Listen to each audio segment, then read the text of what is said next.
City Mayor Sebastian Duterte. Mayong udto sa inyong tanan. Mga magandang araw din sa mga naka-live, mga taga Sub-Saharan Mindanao.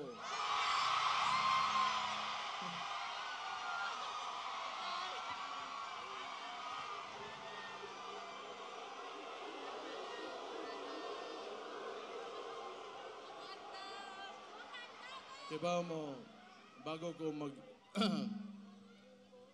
sagulo na nako Tagaw ug Bisaya aron gadtong mga makadungog makasabot po itong mga uban natong naminaw diha nas gawas. Unang-unas tanan magpasalamat ko sa inyong ginapakita ang suporta sa akong amahan.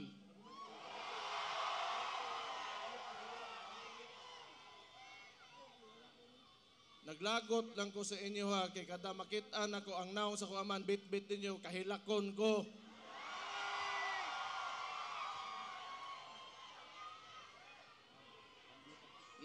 Mugara pod mo. Usob ko magpasalamat sa tanang Pilipino sa tibuok kalibutan na nagapakita og suporta kay PRRD.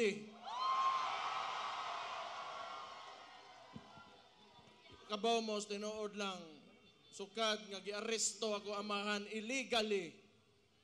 Wag gyud ko kasabot sa akong gibati. It has been a roller coaster of emotions for me sa tinuod lang. But every time makita na ko suporta ninyo, makusgan gyud ko. Salamat kayo.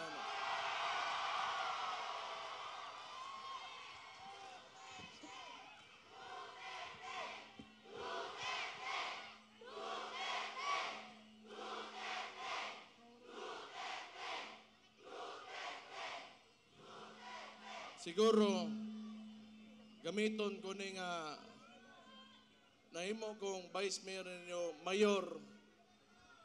Morning sa termino nako karon, morning last na nako nga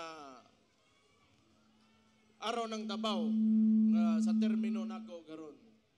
Wa ko makibaw unsa bagay kinaog kaugmaan o yung future ng